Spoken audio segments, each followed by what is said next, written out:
Success Story est le temps de ces podcasts. Bienvenue à tous dans ce événement spécial. Aujourd'hui, on va parler de musique, on va parler d'art.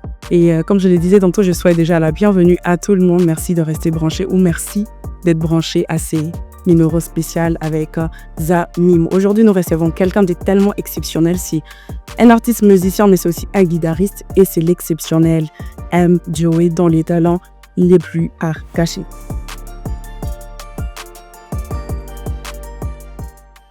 Bonjour Ndjeri. Bonjour Nana. Est-ce que ça va? Oui, on peut dire ça, tout va bien. Tu as la forme?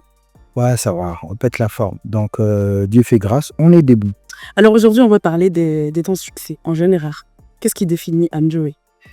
M. Joey, de base, c'est un chanteur, un artiste, un guitariste, un auteur, un compositeur. Après, je me suis lancé très jeune dans la musique. J'ai eu l'influence des parents aussi à l'époque parce que ma mère était de l'église Kimangis. À cette époque, les enfants, on devait suivre le pas et maman. C'est vrai qu'il y avait aussi papa, mais vous savez, les papas, ils sont tout le temps partis au travail et on passait plus de temps avec maman. C'est comme ça l'influence de l'église, les chorales à l'église, jusqu'à ce que j'ai intégré un groupe de musique. À cette époque-là, c'est là où le feeling, le goût de musique, d'apprentissage. Vous savez, à l'époque, on n'avait pas de smartphone.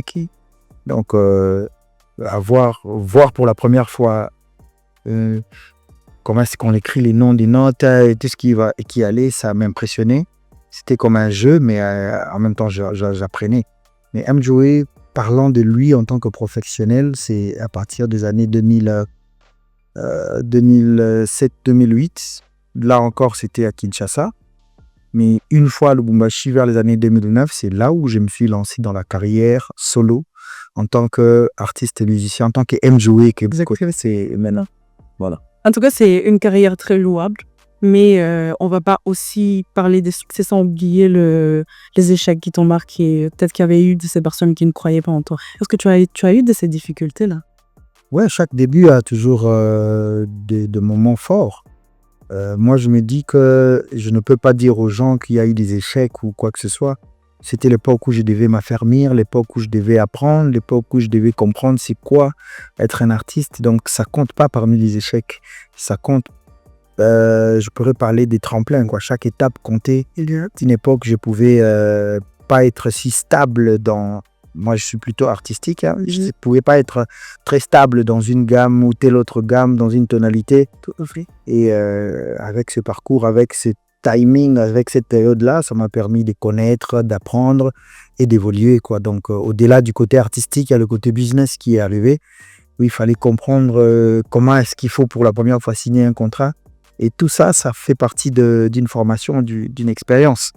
Donc, c'est pas dire que non, une époque j'ai connu des échecs, non. Ça fait partie de mon parcours.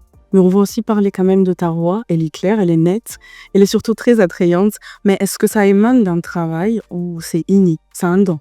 Et comme je l'ai dit tantôt, je me suis lancé très jeune. Donc mon adolescence, pour faire rire aux gens, quoi, l'adolescence avec les changements qu'il y a dans notre corps, l'attirance vers l'autre genre, okay. Les gens ils comprennent. Moi, je ne me suis pas vraiment lancé dans ça. J'avais rencontré une femme à l'époque, la guitare. Joey aime l'amour. La guitare, la première femme, voilà. Très jeune, je l'ai rencontrée. Très jeune, elle m'a convaincu d'être avec elle jusqu'à ce que j'ai commencé à... Bon, voilà, quoi. À part elle, il devait y avoir d'autres personnes.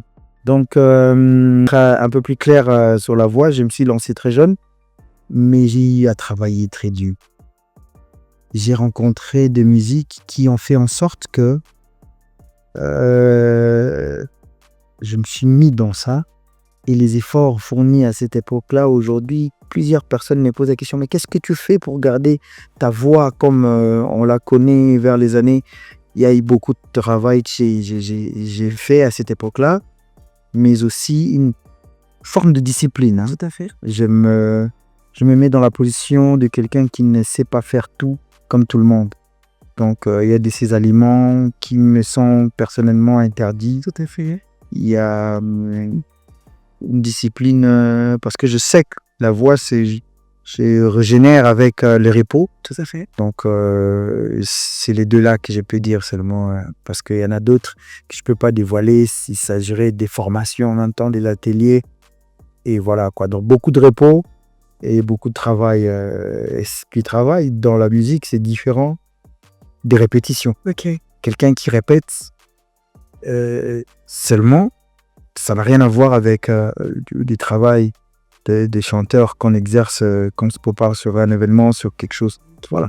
Alors pour autant, je vais dire, est-ce que c'est ta guitare, ta première femme qui t'a imprégné ces styles artistiques que tu as? Aujourd'hui, quand on parle des Amjoé, on voit quelqu'un plutôt qui a un style très particulier et beaucoup plus rumba, beaucoup plus slow et beaucoup plus amour. Alors, est-ce que vous pouvez parler de ça? Oui, la guitare m'a imposé une tendance, ça c'est vrai. Je suis plutôt doux dans ma musique. Tout à fait. Je fais des gros efforts pour essayer de donner un peu un côté qui peut faire bouger, faire danser, mais la guitare me parlait déjà, quoi. La plupart des chansons que j'ai composées à l'époque, c'est en écoutant le son de la guitare, ça me parle en fait. Donc en des termes clairs, la guitare m'a orienté sur la tendance musicale que j'ai aujourd'hui. J'ai su me connecter avec la guitare. Et c'est comme ça que, au fil du temps, bon, je maîtrise ce que je fais. J'ai voulu bouger un peu parce qu'il y a des styles, des tendances de musique comme des chansons Washisha, c'est vrai. Oui. Il y a eu la guitare dedans, mais on fait un effort d'être un peu plus animateur que chanteur. Donc voilà, la guitare est d'une grande importance. Et aujourd'hui, tu as Lubumbashi. Que représente cette ville artistiquement parlant pour toi? Wow, Lubumbashi, j'ai dédié une chanson en entière. Ok. Alors Lubumbashi. Tout à fait. Non, mais à Kinshasa, où je suis né, j'ai grandi. C'est Kinshasa qui m'a permis d'être ce chanteur, cet artiste. Mais le Lubumbashi, c'est ici que je suis devenu Amjoé. C'est la matrice. Voilà quoi. Parce qu'aujourd'hui, quand on parle des Amjoé, beaucoup ignorent que Amjoé, c'est des kin qui Voilà. revient. Donc, Lubumbashi. mais désolé de te dire, Akin, on ne me considère pas comme quelqu'un qui évoluait là-bas. C'est-à-dire, quand tu arrives quelque part, Amjoé de Lubumbashi, je suis très fier de ça. En arrivant ici, je savais en arrivant que je pouvais me faire une place et on me l'a montré à mon arrivée. Tout à fait. Parce que personne ne voulait accepter que je venais de Kim. Même si j'ai expliqué ça à l'époque, moi je suis... Non, on m'a donné la casquette de quelqu'un qui, voilà, tu as ta place ici. Et c'est à Lubumbashi, pour la première fois, j'ai fait un concert en tant que Amjoé.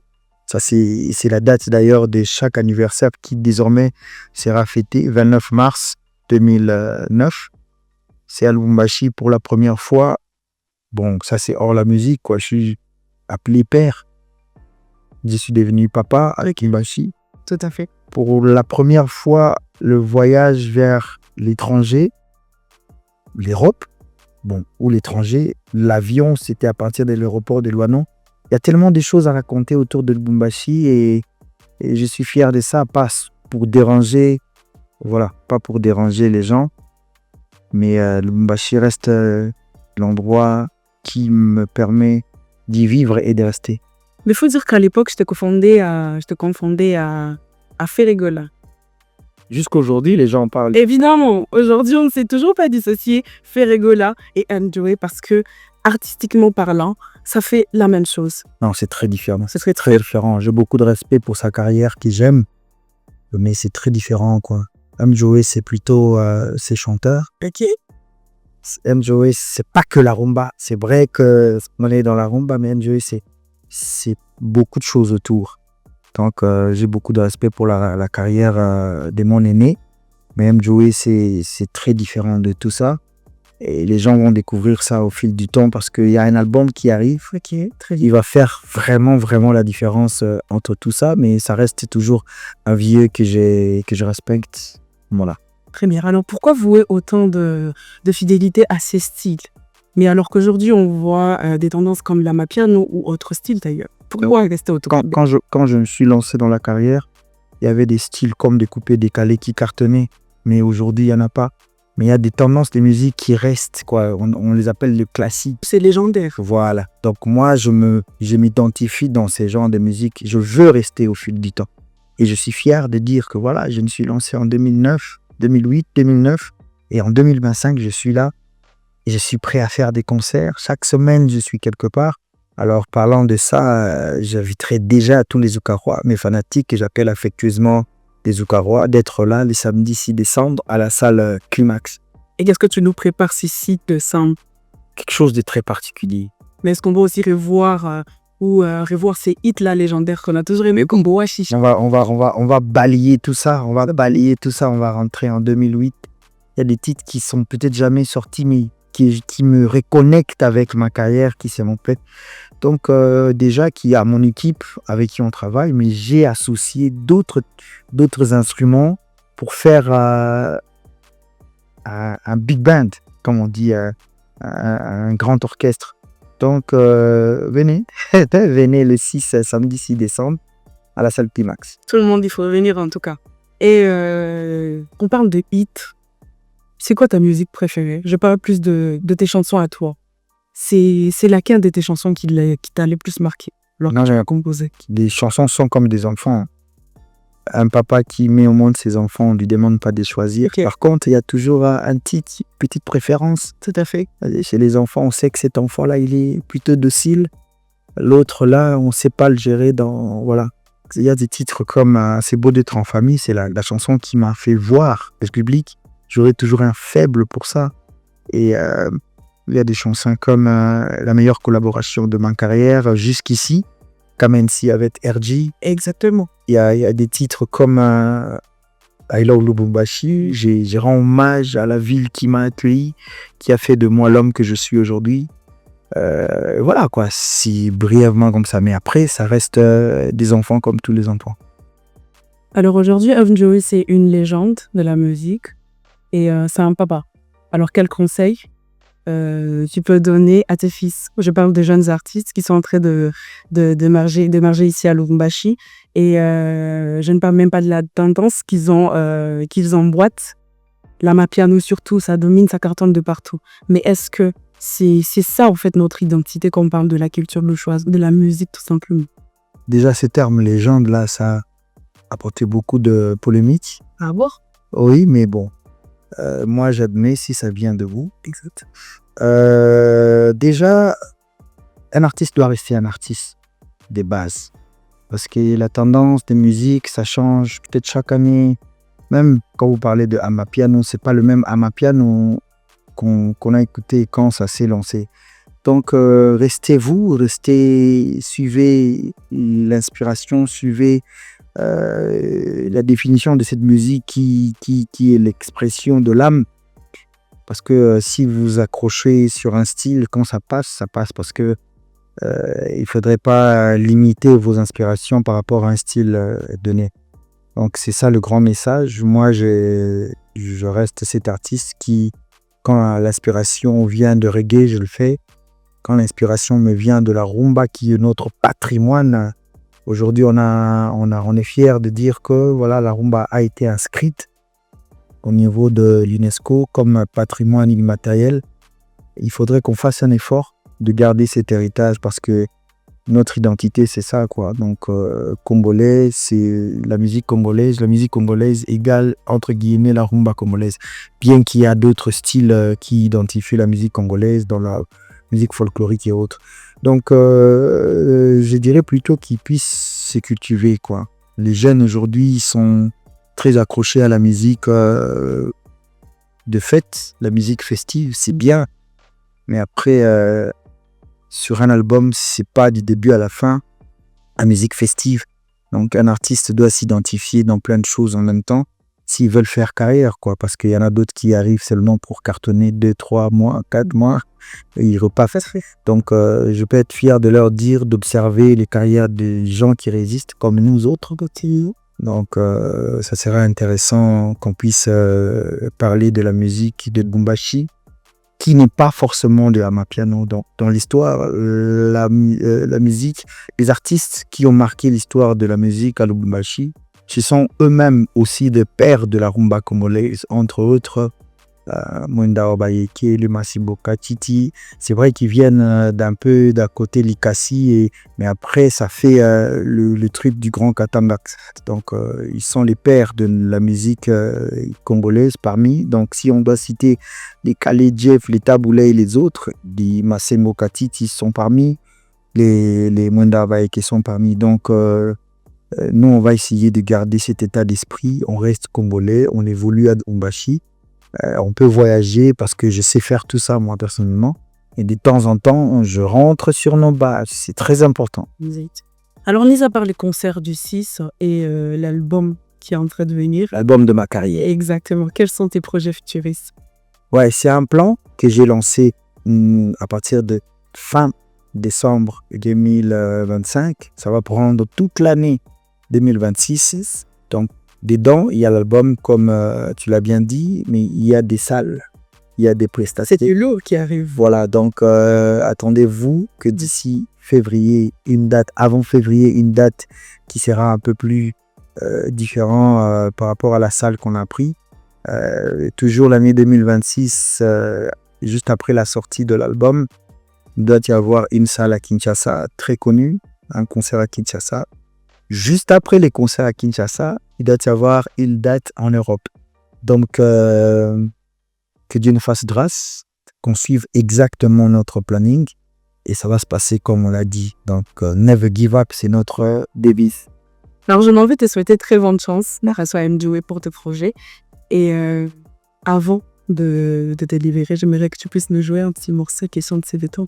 Ouais, avec ma femme qui est toujours là. Ah, bien sûr, elle est là. Très bien.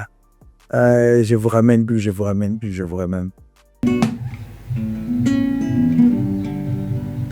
La Genèse.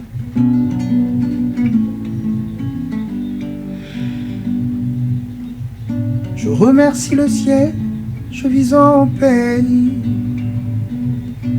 Je forme avec vous un monde parfait. Ne manquons pas de blême, ça je sais. Nous sommes unis par le sang et pour la vie. Quoi qu'il arrive, on survit. C'est ne rien d'autre que ma famille. Hey, il faut que je le dise. Chaque fois que je pleure, ils me consolent. Et dans la joie, ils me soutiennent. Au fond de mon cœur, je remercie Dieu de m'avoir donné une famille.